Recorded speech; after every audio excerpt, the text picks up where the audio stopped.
Holy moly, that's really distracting. Never mind that. Good evening, everybody. We're trying to work on a couple of technical issues here, and what we're trying just isn't working. Um, had multiple feeds going on from my computer and on a separate TV, and that was a little distracting. So we've already got we got Kyle here, Kyle Stevens. Welcome back, Mr. Stevens. Thanks for having me again. Normally I do a little preamble, but I'm just going to go jump right in here. Let's welcome our good friend Steve Hammond and all-star karting legend and all-around good guy. And for some reason, we call him a snubber. He's a master snubber, whether that means he's working on line freezes or some whatever the hell snubbing is. Mr. Matthew Taskinen, how's it going, gentlemen? Well, glad to be here. Oh, look at that, Steve coming out of the gates with the fire of being well. First of all, I think this is long overdue, and my sincere apology to Steve from last week for somehow we missed. Steve was sitting in the background, and I didn't see him at all, but some reason it just didn't work, and now we got everything lined up here. So I'm going to start with Steve since he's been the most patient here. He's actually been online here for like 8 straight days. I haven't left my desk since last week. Well, that's a bit of a lie because I know you were outside, but you must have carried your laptop with you the whole time, hey? I'm running out of battery. I might disappear on you. Yeah, again. Well, that's okay. We'll do our best to try and fill the gap here, but we'll tell the G-rated version. You and I met a bunch of years ago at a function, and we ended up chatting an awful lot about we first of all started talking about radio, and then we talked about karting. You want to tell your story about how you got into karting and how you ended up in Alberta?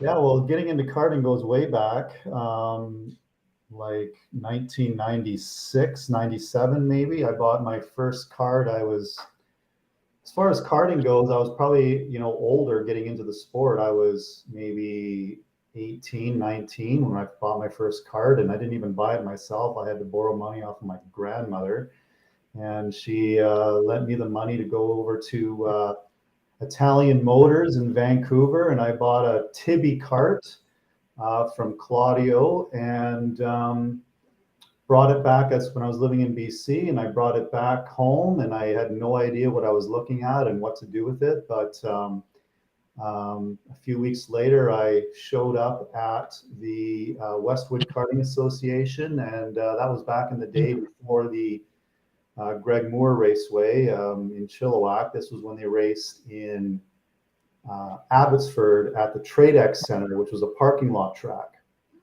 And it was actually a decent little track. And so that was sort of the beginning, and just, didn't know what I didn't know. And true to form with karting, everyone was super helpful, and just kind of figured it out, and had a lot of fun. So that went on for quite a few years when I was BC based. Then kind of life happened, and wife and kids and career, and I stepped out of karting for a while, moved to Alberta for work. I worked for broadcast radio, and so karting kind of took a back seat, and I always kind of wanted to get back in, but and then just kind of, some time opened up, and I was looking to get back in, and I don't know how I stumbled upon the EDKRA, or maybe it was through our conversation, but finally. You mean you don't remember? Well, it was a bit of a blur, and I know you really want to tell that story, but we don't have to again. But and so I learned, great karting community in basically my backyard, and I think I got connected with another club member, Mr. Troy Shellamy, who sort of has his finger on the pulse of equipment that's out there available, and I found a nice secondhand piece that I picked up for a song, and threw in the back of my Toyota Tacoma and showed up at the track all over again. And that was the year that the Hammond fade was invented. The Hammond fade was in full effect. Yeah. You had your brain remembered how to do everything, but your body hadn't quite kept up. No. I spend a lot of time, talking about how physical the karts are to drive. I mean, going back to the radio show, rest in peace, TSN radio. On this thing, talk about it time and time again. You've really got to be in shape to get through a kart night. Well, I learned that firsthand when I showed up, at Warburg, and like the neck for sure, right? I mean, your neck is just gonna have a really hard time trying to, and I'm sure I didn't have the lightest helmet, but yeah, and just general cardio and upper body strength, core strength. Like you can do it if you're not in the greatest of shape, you can definitely do it, but you're not going to be racing at your peak potential, that's for sure. Yeah, for sure. So we got Matthew Taskinen. Matthew, you're a multi-time Rotax Grand Finals participant. You've raced all over North America in go-karts. You've raced around the world in body cars, endurance racing, kind of done a little bit of everything. Obviously, you made the move to do more professional level racing, but somehow you ended up back in karts. What's your story there? Cars is a completely different animal compared to go-karting. Not just the driving styles, but you need a backing of sponsorships or like some money behind you if you want to stay at the top level and compete with the other best racers there are in that class, and the time as well, like just flying all over the country.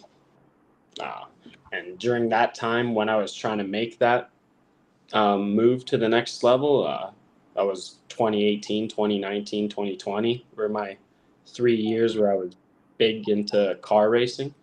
Kind of COVID hit, and that kind of got in the way. So along with those restrictions of travel, I kind of just sat sidelined for 8 months and just kind of sat back, got back into karting more full time, and just kind of stayed at it.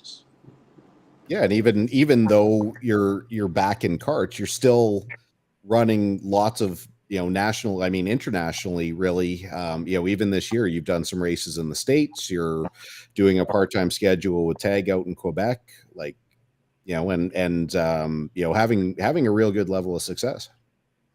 Yeah, no, and majority of that's from the joy of racing still. Like, I still have that racing bug. I still want to be out there as much as I can, like, as long as work lets me. And that's the big part of it. Like, there is not a lot of people get into racing as much as other sports, obviously. As look at the track in Warburg, I don't know what the member count is exactly, but compared to the member count at the local hockey club, I guarantee it's a lot, or it's a big difference between the two numbers. But yeah, people that do get into it, I find they just really love it, and they don't ever want to get away from it. They kind of get that bug, it's so called, and I don't know, it's kind of stuck with you for the rest of your life. Even in our club, like Steve just said, his first go-kart was when he was 18 years old, and he kind of got busy with work, and 20 years later, he's back in one. It's kind of... I'm trying to find, you said you don't know how many, and I know just this, in the last week or two, we got an email from the club. I want to say we've got 160 members. I mean, definitely not what you would see at a hockey rink where there could be, hundreds and hundreds, but obviously it's a lot more money to, have to acquire a cart and, the parts and pieces and, all that goes with it. So yeah, very different setup. I can't find that email. So unfortunately, that number that I have is not based on fact. That's based on my memory, and my memory is terrible to say the least. But just pick your brain really quick, Matthew. That like I get your opinion more than anything. What would you say the balances or the percentages between talent, money, and luck for those who start into a go-kart who actually get to race at any kind of professional level? Well, there's to win at a karting level is 100% skill. Maybe a little bit of money there, like 10% of money, just to you need good equipment for sure if you want to be able to compete. So that, like we just said, doesn't really come cheap. But you go to a national level race, 80% of people or 80% of the racers are on as good as equipment as the next 18 guys. Like it's a very the equipment is very similar to each other. Like you have so many different brands, and you got plenty of engine builders in the country, and their stuff's all very close. You may hear stories of other people being better than the next, but in reality, it is a lot closer than it may seem. So it is skill that wins you all of the races or lets you be competitive at those races. And if you want to go to the next level, you got to have somewhat sort of skill to be able to compete and win at the races and karts. Yeah, but what do you think separates the guys? And I'm not saying that Scott Dixon is an IndyCar because he's lucky, but there's a lot of good fortune that happens at key moments. Obviously, to stay there, you've got to prove that you belong, or you have to keep writing massive checks. But you take a look at your story, where I don't want to tell tales out of school. I know pretty well what the details were, but you had a pretty good sponsorship deal. You were lined up with a manufacturer. You had a bunch of things going, and then with the COVID program, all that sponsorship had to go away because there was no one to race in front of. That's bad luck that separated what could be the next move. How much do you think luck plays into whether you hear about someone and become famous, or you just kind of go into the also ran?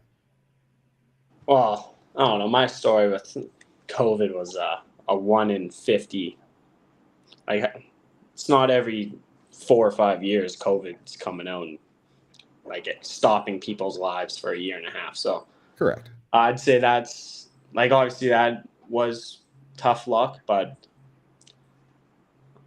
the normal careers that are going on along, or I don't think too much of it is luck. I think those people put themselves in the right situations, got to meet the right people. I have heard stories of, I'm trying to remember his name, but he was in IndyCar 10 years ago. My old car team's owner told me this story. He said he just got on a plane one day and sat next to the guy, and they started BSing about race cars and just racing, and then ended up being his main sponsorship for the rest of his career until he got into IndyCar. So stuff like that is obviously luck, meeting the right people, but you got to be able to turn that luck into something. So yeah, for sure. We'll take the pressure off you for a little bit here, Maddie. Mr. Stevens, welcome back. This is second appearance here on Talkin' Torque. Second appearance, yeah. Yeah, you're really you're becoming a regular. I don't know if 2 times classifies as a regular, but I don't think anyone else has got to 2, so that's double the amount of anyone else. Yeah, well, there you go. Okay, well, classified as a regular then. There you go. What's your story? How did you get into racing? And you've got kind of a similar thing where you got out of karting and got back in. So yeah. No, I mean, I grew up as a kid 4 years old, running a little home built go kart around my Crescent, and then my dad got connected with an older kart shop operator, Goldie Trellenberg, who owned Motorspeed back in the day, and took me out to the old Warburg track. So not the one that they're current running, the original Warburg track that was run in the 80s and 90s, early 2000s, and got into the seat of a cart and absolutely loved it. Ended up getting really competitive at it. Made it, I think I spent 10 years running in karts before I made the move to cars, and ran 6 years in cars. Had a little bit of misfortune in my last couple seasons. Ended up taking 6-7 years off, and now made a wrong turn and didn't go racing for 7 years. I don't know. I was stuck on the left-hand turns. I didn't make the right turn, I guess. But we're back in it. It was just funny though, listening to Steve say have his commentary on getting back into it. And man, as soon as he said the neck thing, I mean, I was out last week, and I'll tell you, I was hurting for days. Well, and you're also a past Grand Finals competitor, so it's not like you don't know, like your brain doesn't know how to do it, but you stay out of a kart for 10 years, and all of a sudden you jump back in. I'll tell you what, getting into a car made me a little bit soft in the neck, but like you said, getting back into the kart, I mean, I felt great. I felt technically there. I felt, I definitely wasn't running any fast lap times, but it felt good. Just not the next 3 days. I wonder, you guys hear that echo on your end at all? Yeah, I do a bit. Trying to figure out if that's on our end or if that's somebody else. Yeah, I mean, obviously, I'm trying to figure out if I'm better off talking to you face to face or if I'm better creating the illusion that we're in separate places, even though you're only like 4 feet away from me. Yeah, I mean, you guys all have you guys have a big advantage. I mean, my story is very different, that I didn't get into a go-kart for the first time until I was like 34 years old. I was way out of shape. I wasn't, I never prepped. I didn't know about any kind of pre-race exercises. I had always kind of gone to the local go-kart track, and I'm always quick in the arrive and drives at West Edmonton Mall. But I thought I would just get into a go-kart, and DD2, I'd never been on in an outdoor style kart, and yeah, it kicked the crap out of me for an awful long time.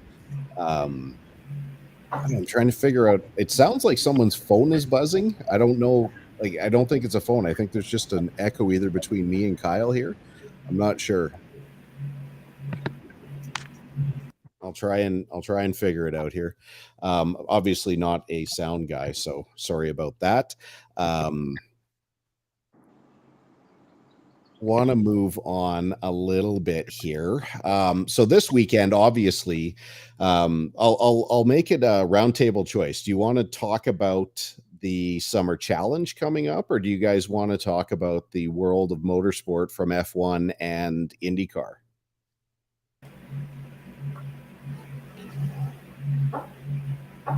This is where you guys talk. Let's talk karting. I hope Danny Rick gets a drive this weekend. I don't know if you saw that Perez was sick yesterday.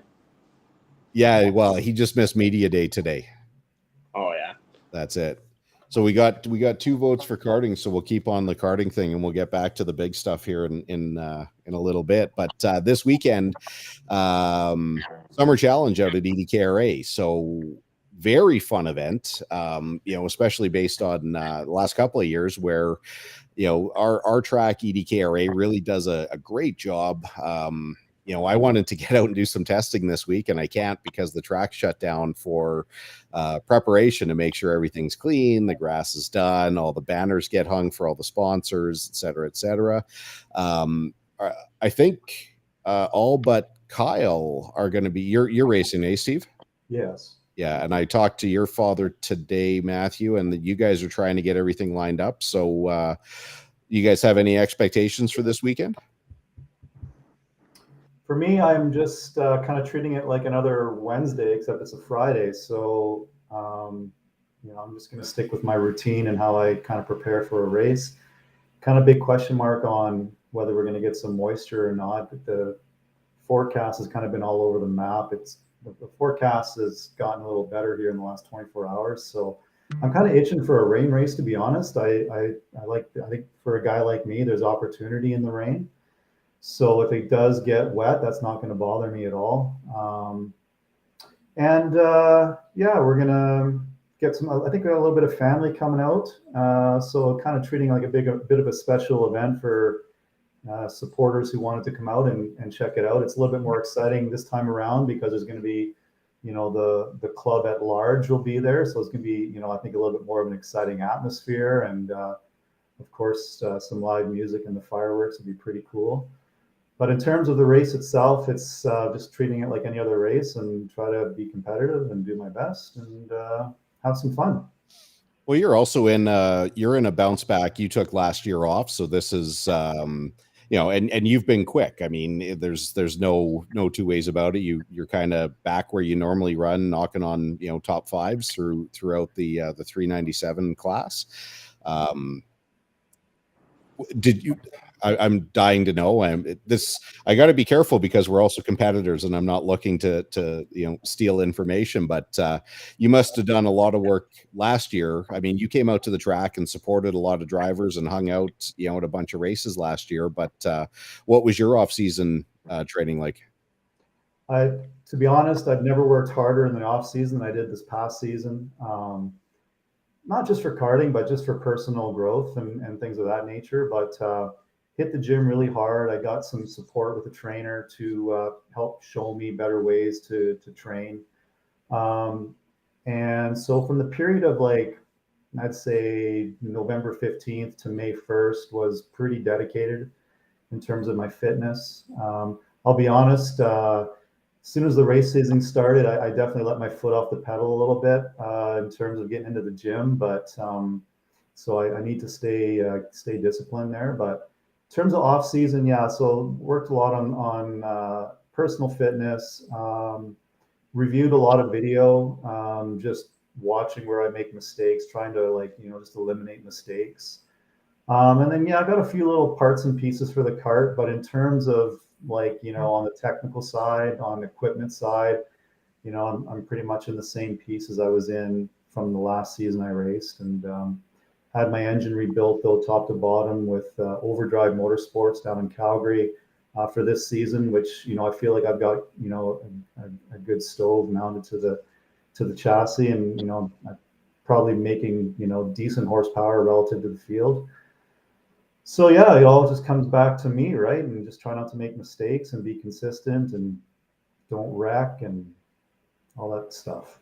And that's always the challenge. We drivers are really good at finding blame, whether it's equipment, engine, bad luck, cut off, whatever. But yeah, at the end of the day, we're the ones that put the helmet on. We're the ones that put our hands on the steering wheel, and we're ultimately responsible for how that kart performs. Well, touch wood, coming into the season, it was my first goal was to, complete every green flag lap, right? And if I can do that, and even just be, in terms of my potential, in terms of lap time, if I could just finish every lap, finish every race, and I'm touching wood right now because we're racing tomorrow, so I just want to put my foot in my mouth. But, if I can do that, I'll, then, I'll be okay in the standings, and, it's club racing, so I don't want to take it too seriously and just have fun. And I'm kind of channeling my inner Fernando Alonso this year. If you see him, that guy has just got the best mindset this year. He used to be a bit of a drama queen in the paddock, and he was always high drama and whatever. And this year, I just so he's just been I'm good, and so I kind of like that approach. And so it's, if I have a bad night or when I have a bad night, I'm just gonna just have fun and remember that it's a privilege to be out here racing with you guys. And there's always next week, and we're not racing. First time ever that someone's, well, I know you're being polite to the other two, but first time anyone's ever referred to racing with me as a privilege. So thank you very much for that. Well, yeah, I should be careful, but no, so that's okay. This is recorded now. This isn't going anywhere. Can we rewind? No, I mean, like we getting into it, like it's a good club. The Wednesday night guys, it's a good group, and so yeah, it's a lot of fun to be able to come out and race. Yeah. So now you said the one thing, and I'm gonna jump on it, and we'll let everyone else have a few words here. You mentioned Alonso. Now, obviously, Alonso is with Aston Martin, owned, now largely owned by Lawrence Stroll. Lawrence has got a vast history of structuring teams to be the benefit of his son, Lance. Do you think that Alonso's attitude this year is sincere, or is this part of the deal that he's got with Lawrence to, not necessarily, you'll never get Fernando Alonso to allow somebody to finish ahead of him, but on multiple occasions they're sending audio that, let Lance know this, let Lance, like when he was behind Lance, let him know I'm not going to challenge. We just need to get up there. Do you think that that's sincere, or do you think that that's part of his agreement with the team? And I'll leave that open to all three of you guys. I mean, hard to say. Who knows? What I'm talking like. I think he knows he's in the catbird seat. I think he knows he's got himself, for the first time in his career, he's landed himself at the right team at the right time.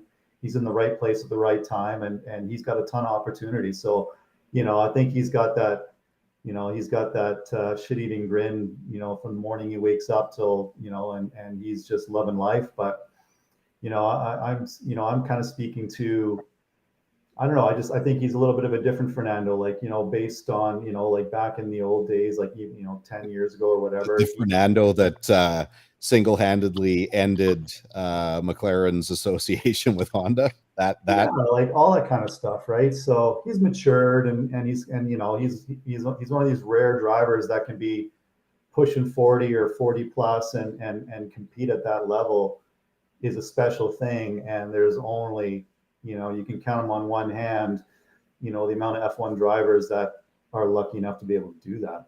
Yeah. Boys? I mean, just for me to chip in there, I think he's at the point too in his age where yes, he'll compete. Trying to say a driver's not going to compete for a championship is definitely the wrong thing, but I think he's also, realizing that he's at that age where if he's in the right position and he works hard and he's there to win that championship, that's fine. But he's also, not the youngest one in the field, not the youngest one on the team right now. So, whatever he can do to help the next up and coming generation. I mean, I think he's trying to position himself that way as well. Maddie. Like, we're talking about my favorite racing driver of all time here. So, I just think he wants to be in the car.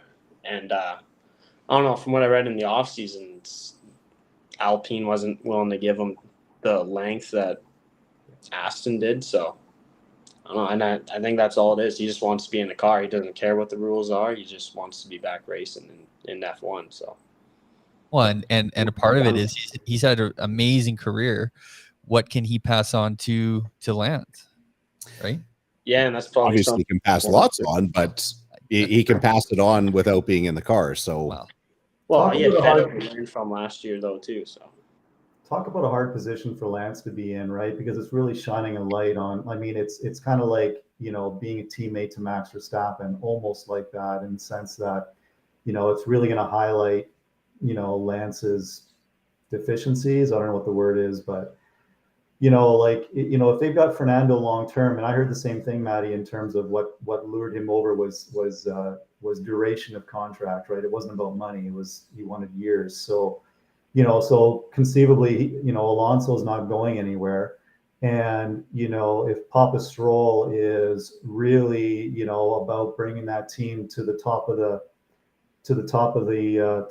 the heap. Would he even ever entertain the idea of Lance not being a part of that team if a better opportunity came along and things like that? And I mean, who knows, right? But I hear people talk like Lance has been underrated he's been an underrated driver, things like that. But you put him up against Fernando this year, and he hasn't cut it. Yeah, I think there's a monumental difference. But talked about being Max Verstappen's teammate, and it looks like more and more there might be a changing of the guard at the Red Bull camp as well as the AlphaTauri. I got a whole bunch of points with this that I've got, jotted down, and I'm curious to get everyone's kind of feedback. I've got definite opinions, so I'm just going to throw thing one out there. Helmut Marko, is this guy brilliant or is this guy an asshole? Or both. You guys go. I can't. I don't know. I haven't. Honestly, I haven't seen a lot of what he's been doing, but I don't know. I don't get. I think he's a team owner, and he does what he needs to do to try and. He is not a team owner. Red Bull is the team owner. He's a special consultant to the team. Special consultant. Sorry. But, so, did you see what happened this week, though? No, I missed. Okay, so let me preface that this week. He made a quote, public quote. This isn't like something that was misheard. So within the AlphaTauri team, made up of Yuki Tsunoda and Nick DeVries, he made the point of saying this week publicly, I don't disagree with Christian Horner very often. And it turns out he was right. He's never liked Nick DeVries, basically chucking his driver completely under the bus. And this isn't the first time he's done that. He just publicly eviscerated this poor kid as a rookie. Yuki Tsunoda killed so many race cars in his first couple of seasons, and he pushed too hard, and but he never got the lambasting that this Nick DeVries had. And basically they're saying, they all but said he's going to walk out the door. They've obviously got Danny Ricciardo in the wings as a Red Bull driver, and now apparently the negotiations are happening. But my point about this Helmut Marko is, why are you doing that publicly? You can lambaste the kid, in private, and you can say, like, listen, you're not living up, but what's the benefit? And why, like, if you're an aspiring driver, that's the one team that they don't need any sponsorship aside. Well, I mean, let's say Mercedes, Ferrari, and Red Bull are the ones that don't need any real sponsorship. Why would you want to go to that team knowing that at some point you're gonna get lambasted like that? So sorry, Helmut said, I don't disagree with Christian too often, meaning Christian is kind of pro DeVries and Marko had some reservations. No, opposite. Christian Horner was not a fan of Nick DeVries, and Marko disagreed with him and put the deal together, or had the influence to put the deal together. And now he's saying, like, listen, Christian was right. This kid is no good, is basically what it came down to. Yeah. Yeah, you had something to say, Matthew. Sorry, there's some construction going on outside my house. It might be a little loud, but I don't know. Helmut has certainly hit the nail on the head with his drivers, but he's also had some major busts and kind of exact wrong decisions. And about coming out publicly like that, I'm pretty sure he came out publicly against Mick Schumacher too and said he didn't like him at all, like during the off season when he left Haas, and there's rumors where was Mick going to go. And I think he did the same thing, came out publicly, said he wasn't a fan of Mick. And so he's fine. That's just an opinion at that point. It's not the driver that you have under contract, but he does that an awful lot. Yeah, I don't know. I guess he is an old school guy. Like, I don't know. He might not care about your feelings, and I don't know if the media's asked the question, he might just answer it straightforward. Or maybe he's trying to light a fire under Nick DeVries. Who knows what his game plan is with that? But yeah, but that also seems to be a tactic. Red Bull has really been pumping Ricciardo's tires. They're releasing all these stories about how he's found his spark again. He's found his love of racing, where he had lost his confidence after McLaren, and now he's back in the simulator and he's putting in lots of work and his attitude's good and blah blah blah blah blah. Toto Wolff is doing the same thing with Schumacher right now, talking about, there's countless stories of how much great work he's done in the simulator, what a great driver he is. Again, these are opinions, but are these guys sincerely talking about these drivers because they're really doing a good job, or are they really kind of pumping their tires because they want the other teams to bite on these guys to get them off their payroll? Steve? That's an interesting theory. Yeah, I don't know. I mean, back to Helmet, I think Matt said it right. Like he is old school, and like think about a hockey coach. This the new school of hockey coaching where you're kind of coddling these young kids a little bit more, and protecting their self-confidence and their ego and whatnot. And Helmet's not having that. So and then in terms of whether he means it or he's just trying to light a fire, I think we'll never know. Same to your question about pumping mixed tires and all that. We'll never know. That's the name of the game. So I mean, I don't know. I'm no authority, of course. Like Mick Schumacher didn't really blow me away with his performances on track, but it doesn't mean he can't bring anything to the table in terms of simulator work. And yeah, I mean, maybe that did do a lot for him.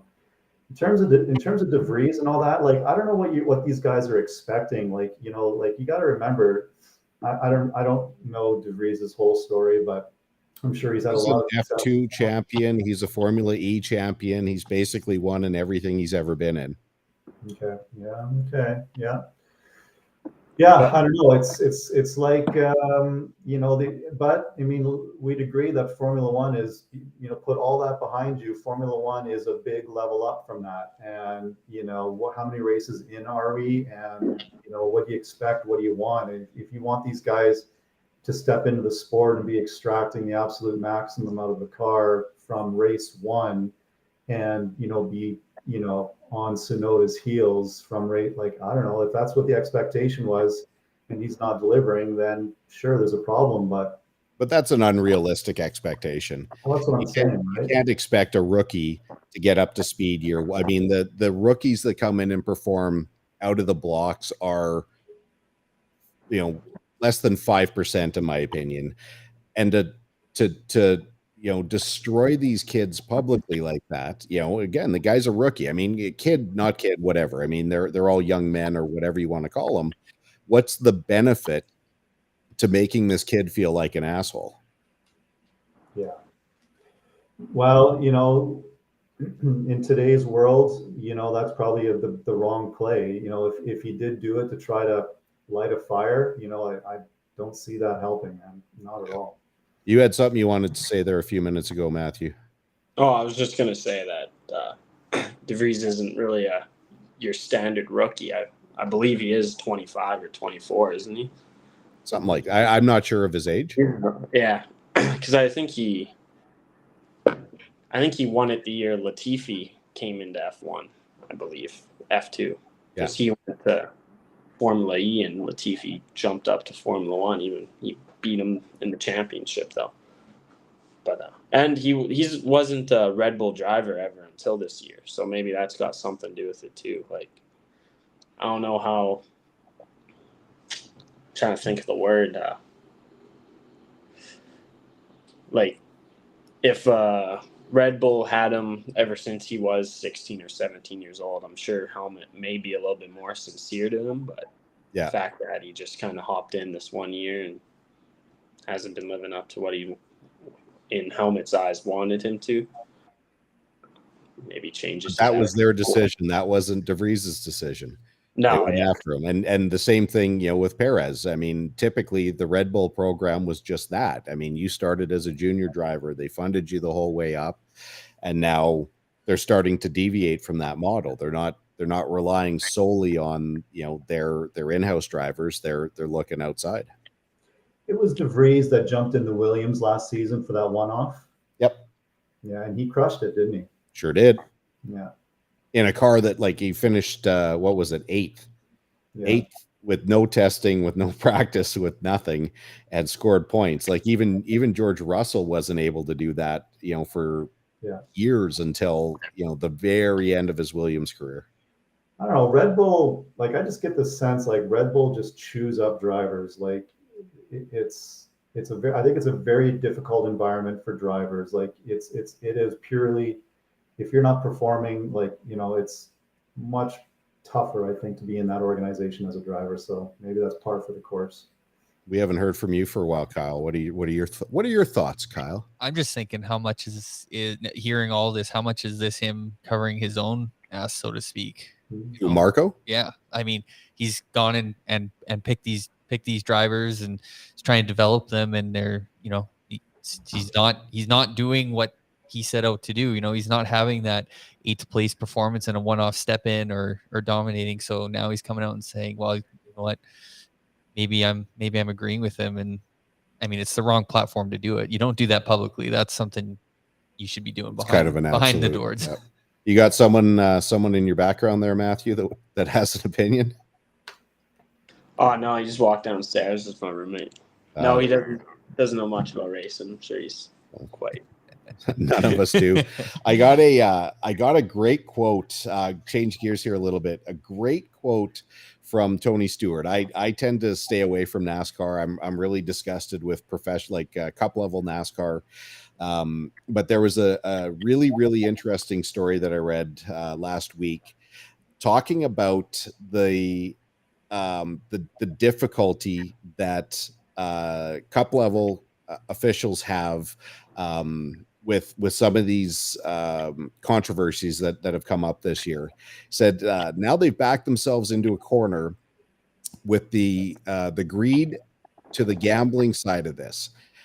They can't manipulate the race. They can't call somebody for a pit road speeding penalty if they didn't commit the act. They can't control that. They can't throw bogus cautions to bunch the field back up. How do you control everybody if you've taken that ability away during the race? How do you do it? You do it at the R&D center after the races are over. If somebody's ruffling your feathers, that's where they're going to get you. So basically, Tony absolutely saying that, before all this new car came out and before these stage races, NASCAR would absolutely throw, competition car, or throw BS cautions to bunch up the field, would penalize people who didn't actually commit penalties in an attempt to keep the control. I mean, I'm actually fairly blown away where you guys sit on that kind of comment from obviously one of the most established, accomplished drivers in NASCAR history. I'll jump in here. I mean, I watched a lot of NASCAR from the old days before they did stage racing and whatnot. And I mean, I see what his comments are. I see that, looking back at some of those historical races and historical seasons before they made the move to the next gen cars and the stage races, where they would do that, because at the end of the day, cup level, premier level NASCAR is a spectator sport.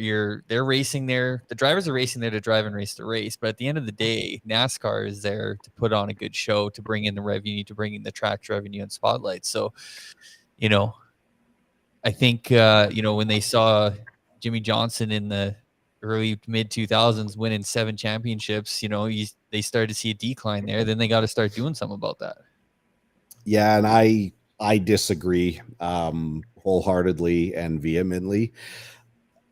If you're going to call yourself the world's greatest racers, the world's greatest race series, the world's greatest made up of essentially Americans, put on a fucking race.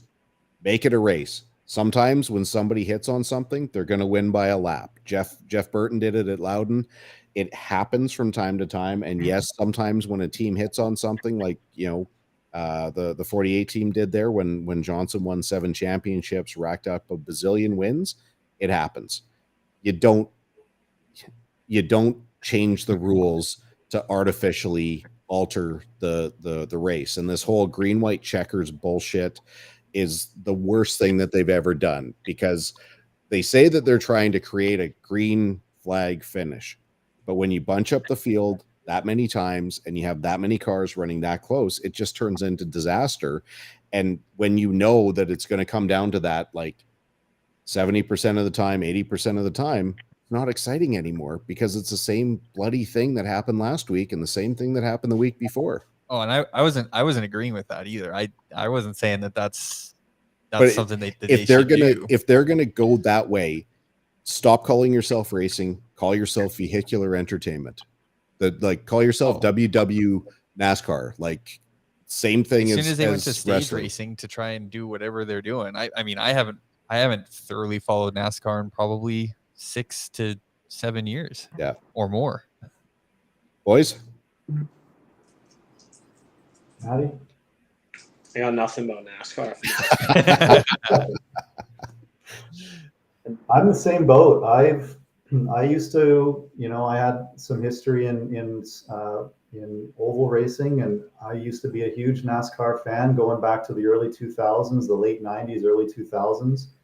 And I don't recognize NASCAR anymore. I have no idea, what's going on. They've really kind of, I don't know. It's not the same. And I kind of feel like what you're trying to articulate there, Colin, that this has become more entertainment than pure racing. And, the cars, these next gen cars, I don't recognize them. I don't recognize the drivers. And yeah, I'm like Kyle, I haven't paid any close attention, like coming on a decade, maybe. Like, I might catch the Daytona 500, because it's the Daytona 500. Yeah, I mean, let them, and so here's what I'm thinking, like, let that happen. And if there's an audience for it and they can fill, 150,000 people at a circuit and run around for 400 miles and then go and do it. But, like what happened with some of these splinter series that Tony Stewart was trying to put together and get back to some grassroots short track stuff? Like, did that ever happen? You're doing well. Yeah. Okay. There we go. So yeah, SRX. I mean, they're paying drivers to get in. They, let them open it up to a bit of sponsorship. They're all perfectly prepared cars. They encourage, contact, light contact. They don't want to see anyone get fenced. Saw a clip the other day, again, talking about Tony Stewart, that they'll actually talk to the drivers mid-race, like not talking about under caution while they're driving. And I can't remember who it was. It was Connor Daly was doing some color and talked to Smoke during the middle of the race and said, hey, listen, so-and-so got into you there, blah, blah, blah, blah, blah. What do you think? And he's running around the track, like at speed. Like, yeah, I don't think he wants to do that too much. I've got something lined up for him later on, like, but blah, blah, blah, blah. They're like, well, thanks for talking to us. He's like, oh yeah, drop in anytime. Like that was pretty entertaining to see. But getting back to your point, Steve, about 150,000 people, that does not happen anymore, anywhere, ever. Like NASCAR spent somewhere in the neighborhood of $4 billion removing seats. Daytona used to have 180 something thousand seating capacity. They've reduced it now to like 100,000. Like there's no, and they have a hard time selling out because, they get rid of the seats because they want the grandstands to look more full, but they're not selling anymore. They're getting rid of the wrong aspect of it. Quit getting rid of the seats, get rid of the sprint format, and let them go racing. Just get back to racing. And this idea a long time ago, I mean, my biggest bitch with NASCAR as an entity, and I'm very aware that we race in NASCAR Pinties. We, love the Pinty series. This is not what I'm talking about, but you've got a rule book, follow the rule book. How do you penalize a driver, Denny Hamlin, because in his podcast, he mentioned that he made intentional contact with a driver. The podcast came out on Tuesday, 2 days after the actual incident happened, and they issued a penalty to the guy because he admitted that he dumped someone. Like, can you imagine in any other sport, Connor McDavid, I tripped him, and that's what prevented the goal. 3 days after the hockey game happened, say, well, we're going to penalize him because he admitted, like, come on, guys, this is ridiculous. Yeah, mile tracks and under is a nice formula, a nice recipe. That's great racing. And so I don't know, like SRX sounds great, and I never followed up on it. Obviously you probably don't have a TV deal, maybe, I don't know, but you could probably stream it. But Probably. that would be great. More of that, please. Yeah, I mean, NASCAR Pinties, guys, this is where you got to be, and this is, this is not official, but the rumors are circulating that this is going to be the last Western swing, that we might not have, we might not be coming back out west. I mean, currently we race in Wetaskiwin and Saskatoon. July 22nd at Wetaskiwin, but this could be the last time we come out here. It sounds like there's some issues at Saskatoon that they might not be able to get NASCAR back, and I don't think NASCAR wants to come out west if it's only a one-race series. So we need to get a few bodies. Not you, Matthew. You've got other obligations during the July 22nd weekend, but and I guess you got. Might just be you and me, Steve. Matthew's obligations are my obligations. Yeah. That'd be a shame if they didn't have a Western swing, right? I mean, Canada is a huge country, but we want to call the Pinty Series, Canada's national series, and if it kind of stops at the Ontario border, that would be unfortunate. Well, we run out to the Maritimes, so right. We are covering, this year we're going to be in 5 provinces, which, that's a pretty good representation of the country, but the money's just not there. I mean, the purses are, if you saw what first prize is, race weekend, if you're running in the top cars, race weekend can cost $35,000-$40,000, and first prize, if you win, is like $5,000 at a big race. So the economics need to be there, yeah. Yeah, the economics are really tough. But yeah, to come out west for a single event, going to be tough. But I guess you got a decision to make, Steve, whether you're going to go watch because I don't think you're entered into the Rotax Canada final out at Stratotech. Negative. But so you got to decide if you're going to go watch that or if you're going to come out and watch us run NASCAR. That's the decision. Yeah, I think I'm going to be camping that weekend, unfortunately, for my racing. I've got a commitment. I'll be lakeside with a fire pit, hopefully, and some friends. So that weekend's spoken for. So I think my racing will be pretty much on the back burner that weekend. Like, hopefully some friends, as in you're hoping to actually make some between now and then, or it's not my deal. I'm just showing up. I don't know who's going to be there, but it should be a hoot, so it'll be fun. But back to the Western Canada. So this probably doesn't make sense for, but we've got this Vancouver Island road course. We got Area 27. We got. Could we do a road course swing out west?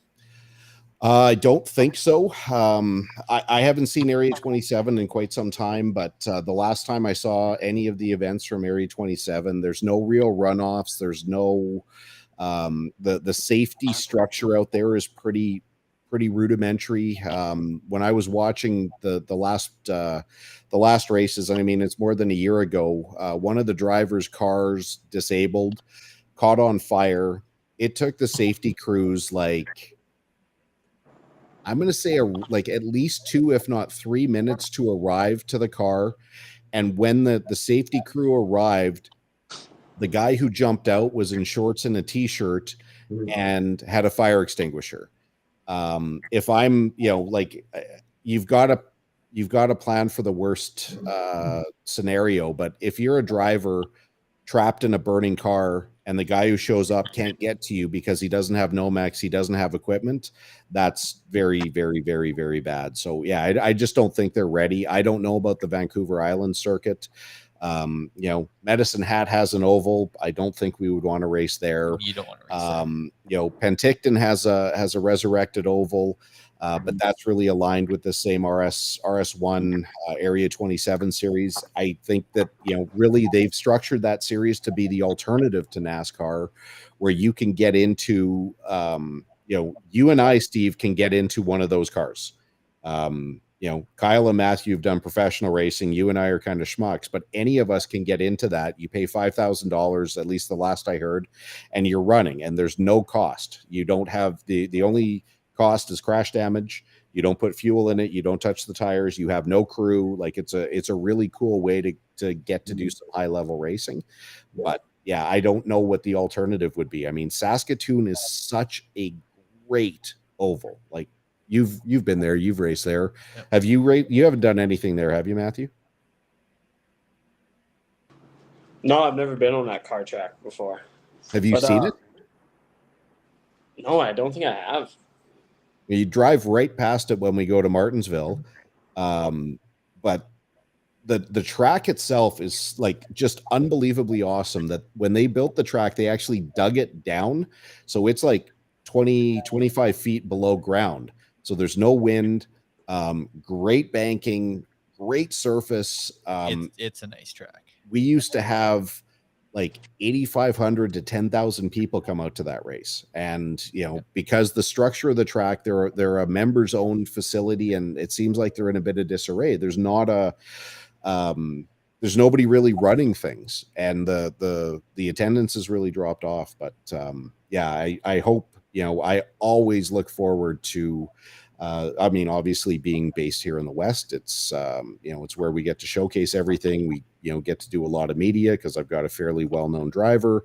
But hopefully we get a few people out, come and see us. Hopefully you guys get a few folks out to watch the Rotax Canada final out at Stratotech. And it's also two different cars for the oval cars and road cars, isn't it? I believe for RS1. Yeah. Nope. No, for Pinties. Like it's separate cars. Like, yeah, you would have to load up. Yeah, double or twice as much stuff if you wanted to do a road course circuit too at Area 27. And what about is it Rocky Mountain they're building down southern Alberta or whatever? Yeah, track? That I've never been down there. I've never seen it, but like that's a private facility that they would really have to get their member approval. The sanctioning fee that NASCAR asks, especially for these distance races, is like, my opinion, it makes it very, very, very, very hard for the local track to make money. Yeah, like because they pay so much, that goes to NASCAR. That doesn't really some of it gets turned into purse, but not an awful lot of it. And by the time the tracks have done that, there's just not a lot left for them to do promotion, to do all the other stuff. Are you noticing the trend in business model though out west, at least, where these tracks are getting built, but they're getting built as private clubs, right? And that's how it's getting done, right? So no different than if you have a membership at a fancy golf club, right? And you're dropping serious dough to be a member at a golf club. Same idea with these places. So Area 27, that's the model. I believe Vancouver Island, that's the model. And again, here in Alberta, that's the model. And I didn't know that about Saskatoon, but it was a members owned track, right? So, where are the promoters, right? Where are the, and that, I think what that just goes to tell you is that, it's not viable to be a pure promoter of, a race facilities promoter, perhaps, right? Yeah, I mean, I disagree, because I know a lot of the promoters at a lot of the tracks across Canada, and when they get it right, they do a great job. I mean, Dominic Fougere runs GP3R, like seriously one of the greatest fucking guys on the entire planet, but just 12 months of the year promotes that. It's a street event. Matthew's raced there. You haven't raced there. Like one of the single greatest motorsports events on the planet, because they've got a really good promoter. They've got a community that, for the most part, buys in. The environment there is just amazing. The same kind of feeling that I get when I was on the grid at the Indy 500 with Alex is the same kind of feeling. Like if you get onto the grid during the Pinty's autograph session, you will shit your pants. Like, you have never seen so many people so enthusiastic in such a not a confined space, but they fill the entire front straightaway and they're so much fun. Like the people, they're not quite like the fans at Suzuka with the crazy hats and all that, but that's actually starting to happen more and more. And they're not on the NASCAR calendar anymore, but Don Chisholm, his family built and they operate Riverside Speedway outside of Antigonish, one of the, like, if not the greatest oval in Canada, definitely one of the greatest ovals. Mini Bristol. I mean, it's I can't remember the dimension. I think it's a quarter mile, which is the same length as Wetaskiwin, but it's built like Bristol. So it's got crazy big banking in the corners. Was just so much fun, and hoping that at some point we're able to resurrect that. But those guys do a great job with their promotions. Mike James, we were just hanging out with him last week. He's the guy that's responsible for Eastbound Raceway, the track that we were just at in Newfoundland. They do year-long promotion. They run concerts. They run, their local oval. They've got a drag strip. And the stands were, I couldn't actually see the stands from where I stand on the spotter stand, but I mean, the parking lot was packed. I mean, people are able to do it. So, it's definitely possible. My caveat there was for Western Canada though, right? Like that's, is it different because it's Western Canada? Like that was my only caveat, like for viability in the West, I guess is what I'm trying to get at. Yeah, I think we've got a different mindset out here that a lot of the time we maybe start with the idea of why we can't do something instead of just deciding that we're going to make it work. But yeah, I mean, hopefully even the threat that this might be the last race, hopefully that's enough to get a few people out. Yeah. Okay, boys, any parting thoughts here?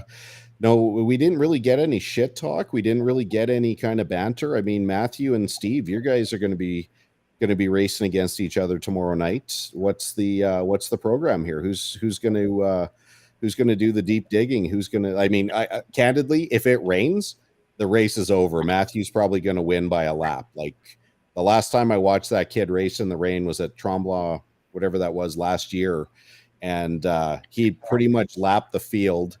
The only issue was the spark plug came apart on the last lap. Yeah, it seems weird though. It seemed to be quick everywhere in the wet except for Warburg though. So Warburg is a weird track in the rain. I can say that. It's not like any other track in the rain.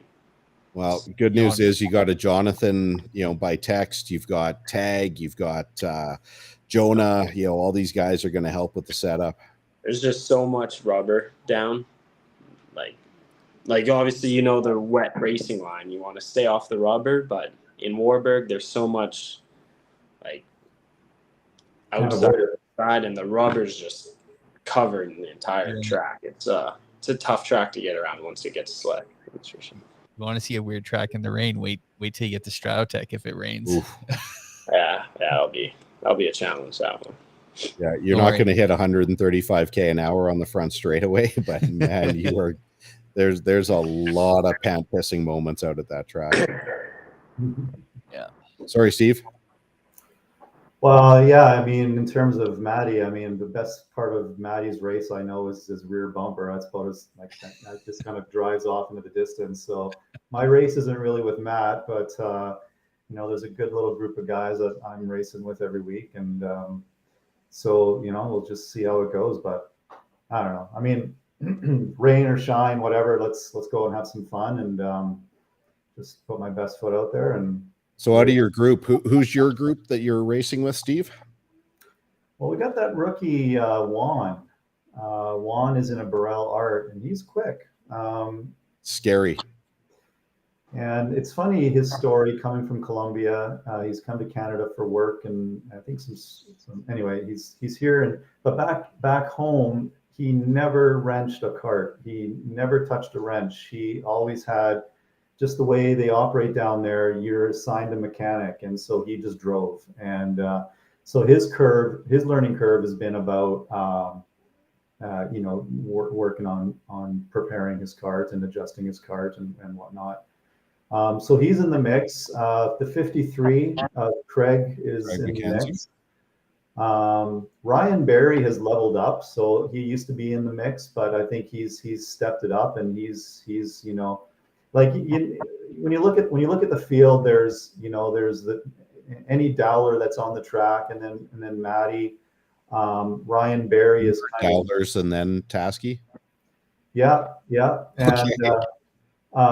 so like that's a group, and they're up front. Ryan's trying to like knock on their back bumper a little bit more and more. So Ryan is he's a little quicker than me and Craig and Juan and whoever else is in that group. So Ryan, I think he might be having a few lonely races this season with Griff and Matt kind of driving away slowly but surely, and then us not quite able to keep up with Ryan. And so everyone has their own race on the track, and that's the nice thing about our group. We got a pretty diversified group of drivers in terms of their development level and their speed and everything like that. So whether it's your first season out there, or or you've been out there for a long time, there's always someone to race with, right? So so we'll just go out there and have fun. Good stuff. Matthew, what's your prediction for the weekend? I think I'm gonna win. Piss excellence. I wake up in the morning. And then I don't really know what happens after that. Don't care. Are you running any of the weekend stuff? No, I don't believe so. Who knows? I might get talked into it tomorrow once I get talking to Trevor and the other. My Briggs card ain't ready, but keep in mind, I mean, if we have a good night tomorrow night, then we'll have a good night tomorrow night. So you might have to be licking your wounds on Saturday.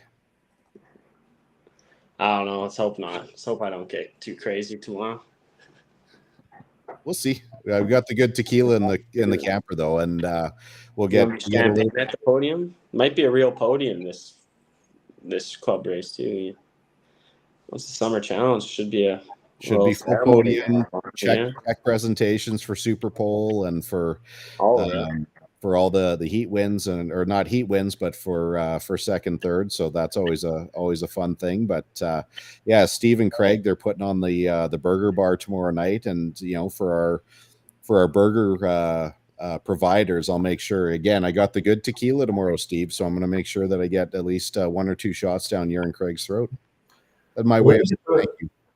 Let me get the burgers first. I'm hopping off of this when we're done, and I'm heading straight to Costco. I better start getting things in place here. But for those who don't know, with our group, we get together for a meal after every race, and Chantel and Vicky Franklin, who's one of the racing families, works hard to put something together for us. So I think they get a mulligan on the summer challenge. So I just I'm going to be hungry, so I need food. So I might as well. Yeah. So we'll throw up a burger stand and have some fun. But it's a cool setup.